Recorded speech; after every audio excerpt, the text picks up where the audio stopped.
All right, what's going on, y'all? We are back. 1 week out from draft week. Days would be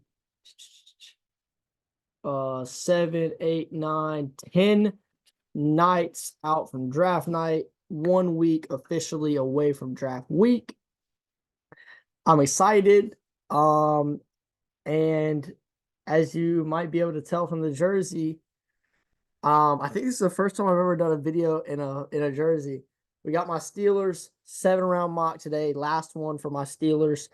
Um, Next week, I'm not exactly sure yet. I know obviously I'm gonna have a video on draft day. I'm thinking about maybe dropping 2 videos this week. Doing a full 2 round mock maybe this upcoming Thursday. And then doing maybe, I don't know, some type of 7 round next Monday, and then I might even do a few videos between now and next Thursday, which is draft night or draft day. Um, but make sure if you've been tapping into my videos, please make sure to check out my channel next Thursday about probably I don't know, probably 2, maybe 3 o'clock. Drop that last video before the draft starts. But yeah, 7 rounds, Steelers mock draft. Let's get into it. Let's go look at the depth chart because a lot has changed since the last one. So here we are looking at the depth chart. Like I said just a minute ago, a lot has changed since the last one. Our last 7 round mock for the Steelers was February 27th. I'm pretty sure I looked at it just a few minutes ago before I started recording. So approaching 2 months now since the last 7 round mock draft. That was before free agency started, everything. The roster's turned over a lot. A lot of guys been brought in, a lot of guys gone, and there's still some question marks in my opinion. Starting up here at receivers like we usually do. Unfortunately, my guy up here, Juice, is gone. He's been traded to the Carolina Panthers. I've probably talked about these moves that we've made in some other videos. However, this is my first one dedicated directly to the Steelers, so I will talk about these moves again. Juice is gone in the trade to the Panthers for a draft pick. We brought in Quez Watkins and Van Jefferson, 2 interesting pieces to bring in. Van Jefferson, obviously, Arthur Smith is a big fan of. He had traded for him last year in Atlanta from the Rams. Now we go and sign him. I just don't know if Van Jefferson and Quez Watkins are the 2 receivers you want trotting out there as your 2 and 3. I think there's maybe a little bit more potential left in Van Jefferson. Quez Watkins is a solid wide receiver 3. I still think that Calvin Austin should probably get more reps over both of these guys if we want to see what he can develop into. And then you've got Desish Patrick, Denzel Mims, Marquez Callaway, Deuce Watts. You're just kind of sitting back there in the back. I still think receivers definitely in play here. Whether that be early, late, it just depends. I do think a receiver should be taken in this draft by us, though, at some point at least. On the line has stayed the same. We still have not got a center. Nate Herbig still currently listed as our starting center. Our tackles are still the same: Dan Moore Jr., Broderick Jones, and then our guards still the same: Isaac Seumalo and James Daniels. Guards were obviously fine at both higher end guards. Broderick Jones looked really good as a rookie last year, so obviously that's fine. I do think that Dan Moore Jr. could still be replaced. However, I do like the idea a little bit more of him in a Arthur Smith offense compared to, a Matt Canada or interim. I still would not mind replacing him, though. Obviously, center, I think, in my opinion, is our biggest need. It's just a problem of where do we take it at. Tight end, fine. We've got our 3 guys, Pat, Darnell, and Hayward. Quarterback. Now, this has changed a lot. It was Mason Rudolph and Kenny Pickett at the time, and Mason Rudolph was a pending free agent of the last mock draft. We've brought in Russell Wilson, Justin Fields, and Kyle Allen. Obviously, Kyle Allen's just kind of like that veteran QB3. Cool. Russell Wilson is expected to be the starter, with Justin Fields being the backup. Traded for Justin Fields, signed Russell Wilson and Kyle Allen. Quarterback room, in my opinion, now is fine enough for at least this year. Running back room has always been fine. We also brought in Cordell Patterson, which again is another Atlanta guy from Arthur Smith last year. in Atlanta. Najee, Jaylen Warren, cool, awesome. Cordell Patterson also is a running back 3. Sick, fine with me. Probably use him as a weapon, just everywhere. And then on the defensive side of the ball, the front 7 has not changed a whole bunch. We did bring in Patrick Queen, which I thought was a good signing. I thought we might have given him a little bit too much money. Still got Landon Roberts, who did have injury concerns last year. Samuel Cole Holcomb, Mark Robinson, a good run support backer, but that's really it. So I do think depth at that inside backer position is a little weak. The edges, I think we're fine with. We've got TJ, we've got Highsmith, we've got Herbig, who looked good last year as a rookie. And then up there, also in the trenches, we got Ogunjobi, who I'm hoping is going to have a bounce back year this year. We've got Keanu Bent, who looked solid as a rookie last year. We've got Cameron Hayward, who's probably more than likely entering his last year. We brought back Montravius Adams. We've got a guy in DeMarvin Leal who had a really, really good rookie year in 2022, and then last year did not see the field a whole bunch. I'm hoping that maybe we can get him back out there and see what he can do. Isaiah Loudermilk is decent depth, I guess. And we also brought in Dean Lowry, who I think is also decent depth, and we still got Braden Fehoko also. Then in the secondary, I think this is our main concern on the defensive side of the ball right now. We don't really have a corner 2. We got Dante Jackson in that trade with Deontay Johnson. I think I forgot to say him. I think I just said a draft pick. Right now he's listed as our corner 2. We've got Corey Trice, who was a rookie last year, who didn't get any playing time because of an injury. So I know a lot of people are high on him, maybe playing that nickel role for us. We've got Darius Rush listed on here currently as our nickel corner. I think there's potential there too. And then obviously Joe Porter Jr. had an amazing rookie year last year, but I think there is definitely some work to do, especially in that cornerback room at the very least in the secondary. And then at safety, we've got, back there in the back, Miles Killebrew, our special teams captain guy. But on top of that, we've got Minka, who has been battling injuries the past couple of years. Devontae KZ, suspended last year. We did cut Keanu Neal. However, we replaced him with Deshaun Elliott, who's more of a run support safety, in my opinion, kind of more of a box guy, where they're playing deep coverage. And then Trenton Thompson, who also battled a little bit of injuries last year after filling in for Minka. So I think there's a lot of work to do in the secondary. And then we also finally cut Presley Harvin, thank God, and brought in Cameron Johnston from Houston. And then we've still got one of the best kickers in the league, Chris Boswell. So let's get over to the mock draft simulator and talk about our official needs, our picks, and let's get picking. All right, so talking about the Steelers picks this year, 120 is off of the board for us. However, we do have 98 now. So we're still rocking 20, 51, 84, our first, second, and third. We have picked up 98. We still have 119. We did lose 120 though. We now have 178, which I don't think we had originally, if I'm correct. And we also have 195. So interesting picks. My official needs, that I have down for my Pittsburgh Steelers right now. Center, left tackle potential, replacement, O-line depth, and a wide receiver, preferably a higher end wide receiver, like a wide receiver 2 guy, or maybe a guy that can primarily play the slot.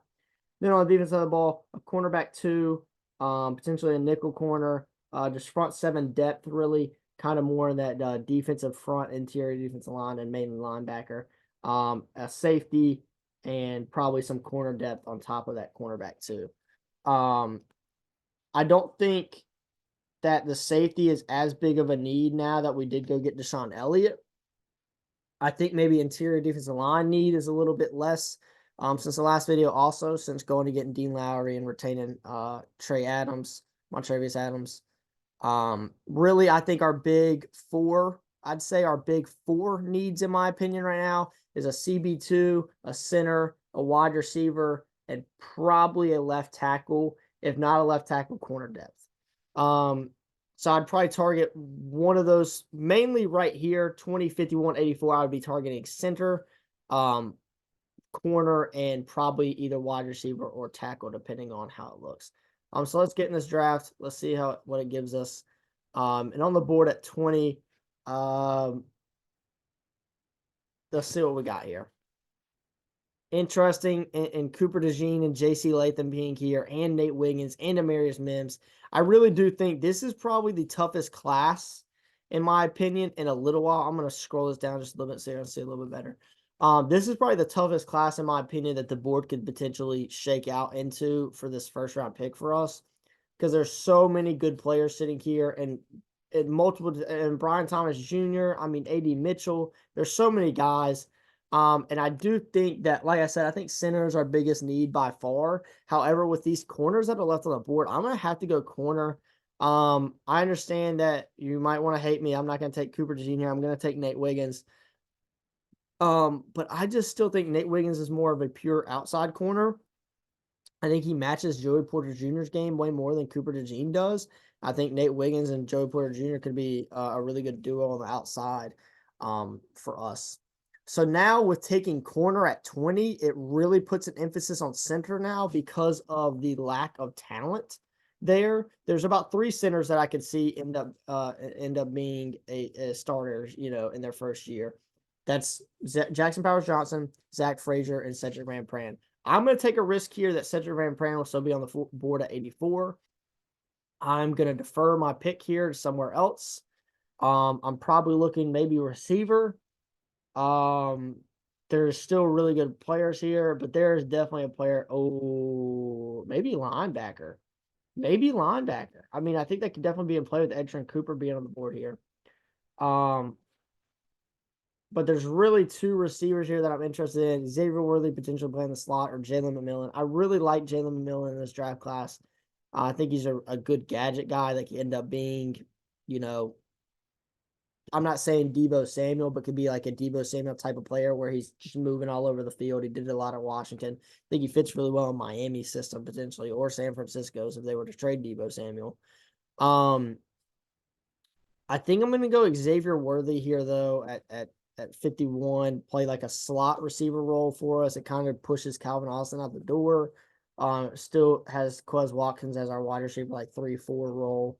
It looks like Cedric Van Pran should be on the board still here.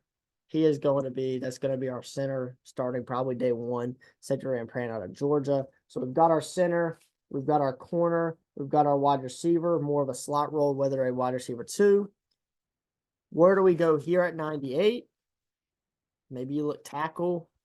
Nobody I really, really like left. I don't think these 2 are these 2 are the last 2 I like, Goncalves and Jones from Pitt and Texas. Maybe a Javon Foster pick later. But really I don't like a lot of these guys after Dominic Puney out of Kansas. So maybe I'm looking at, I don't know, doubling down at corner potentially. Still looking at maybe a linebacker here. Liafu's still there. Cedric Gray still there. 2 guys that I like. But BPA, looking BPA, it might be Liafu. Michael Hall Jr. I like Xavier Thomas a lot. I'm going to double down at corner because this is a guy that I like right here. Chris Abrams-Drain out of Missouri. We'll probably slide right into that nickel role for us, I think, that nickel corner. Triple down on corner. Cam Hart, another guy I like.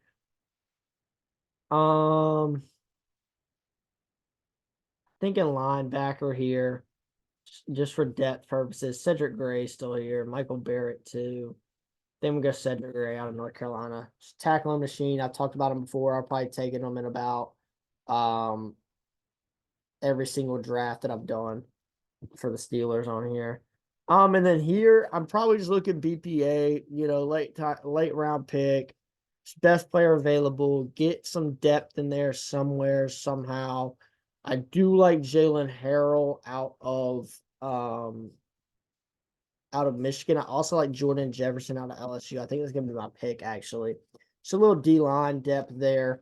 And then we double down at corner. Really, I think I'm just going to take Jalen Sundell out of North Dakota State here. He's a tackle. Who knows what you can do with that there. And it's depth also on top of everything. The only other position I'd really consider here is either edge depth or with maybe Jalen Green out of James Madison, second in sacks last year in the FBS. But I really like the shot here of a offensive line guy, mainly for depth purposes at the very least. I could entertain a third corner here just for depth purposes, but there's nobody I really like left. I think maybe you could target Marcellus Dial as like a UDFA undrafted free agent move. But let me look at these tackles that are left. I think I'm just gonna go tackle, get some depth there. Yeah, I'm just gonna go BPA Jalen Sundell out of North Dakota State to tackle, just as depth. So we're gonna let this the rest of this sim out here, see what it's looking like, and break these picks down again real quick. Oh, let's go earn an award. Nice. I didn't know we had awards now on PFF.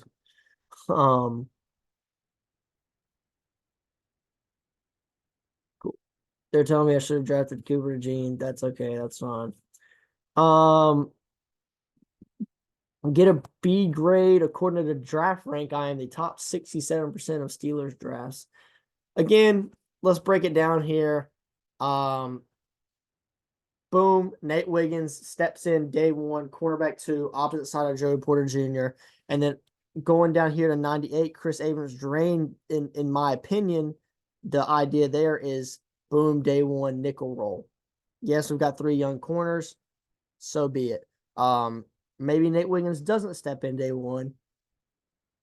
Maybe Chris Abrams drained doesn't step in day one. Maybe you have Dante Jackson and Darius Rush start day one. And let these 2 guys sit, learn, watch, all that. Xavier Worthy comes in, I would hope make an impact immediately, either as, I don't think he'd be an outside guy, but maybe, but more of like a slot role guy. Cedric Van Pran, again, another guy I'm hoping steps in day one, makes an impact at the center position. That's a big hole for us right now. Cedric Gray, give us a D+ on Cedric Gray.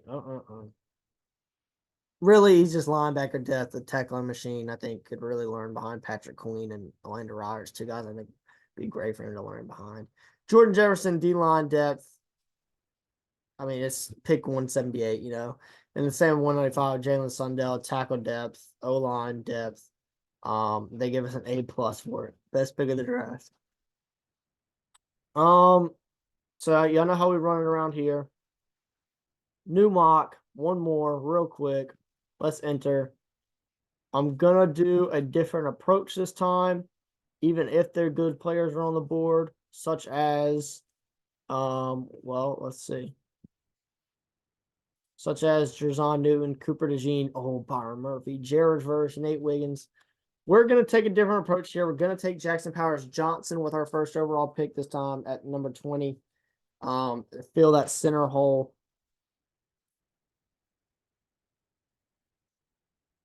Michael Penix Jr. I'm a big fan of Michael Penix Jr. What if I did it? What if I did it just because? I'm not going to. I just saw a name that interests me. I talked about him last draft. Edgerrin Cooper. He's going to come in. He's going to play linebacker for us. Now, it puts a very big emphasis on the corner spot here because you haven't taken one yet. And there's really, I don't know if I'd take any guys this early. I think I'm going to double down on corner at 98, 119. Some of my guys that are a receiver.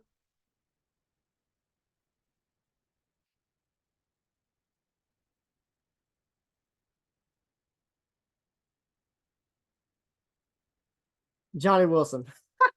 6'7" receiver. If y'all didn't know, that's why I had to pull that up and show that to y'all real quick. Oh man.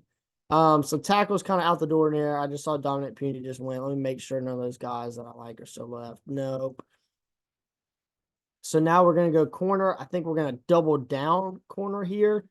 Just because why not? I'm gonna take a guy a little early. I think Cam Hart will still be there though. I'm gonna jump on a guy. kind of a little bit. It's going to be Jarvis Brownlee Jr. out of Louisville. And I'm going to double down at corner, and I just talked about him, and I'm going to take him right here. Oh, he might have went, actually. Dang, I should have took him, I guess. I wanted to go Cam Hart here. Yeah, he's going to be off the board. So I'm going to wait. I'm going to go corner a little later. Looking, Kalen Bullock is definitely interesting there. But I did see a name when I was just scrolling. Leonard Taylor, also interesting. I did see a name, though, when I was scrolling. And that's going to be a different position this time. We're going to take edge depth. We're going to take Mohamed Kamara out of Colorado State, a guy that I think I've talked about a few times on this channel already. A guy that I like in the mid-rounds, especially if you need edge depth or edge help out of Colorado State.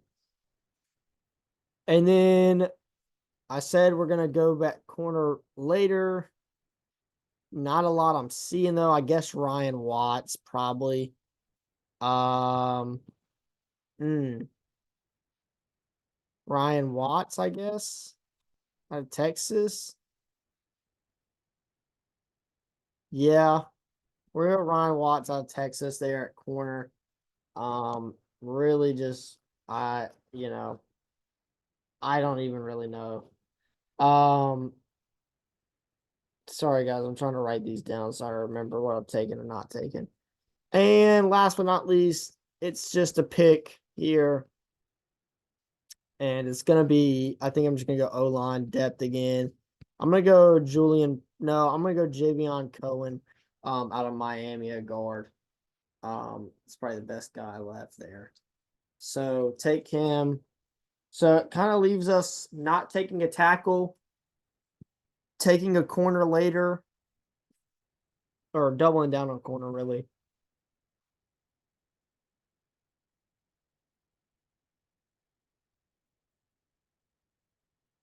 All right, so they do not like this one. They do not like this one. A C plus. I'm liking Jackson Powers Johnson. Obviously, that's their starting center day one's got to be. Edgerrin Cooper, probably sits back for the first few weeks and then comes in. I don't know. Learns from Landon Roberts, learns from Patrick Queen. I think it's a really, really good fit. There's so many good players in this draft that I think the Steelers could end up with, and it's going to be so tough only being able to pick one. Johnny Wilson, receiver, comes in, hopefully makes an impact immediately. Opposite side of George Pickens. He'd been an outside guy at 6'7", unlike A.J. Worthy in the last draft. Jarvis Brownlee Jr., corner room help at the very least. Same with Ryan Watts, probably corner room help.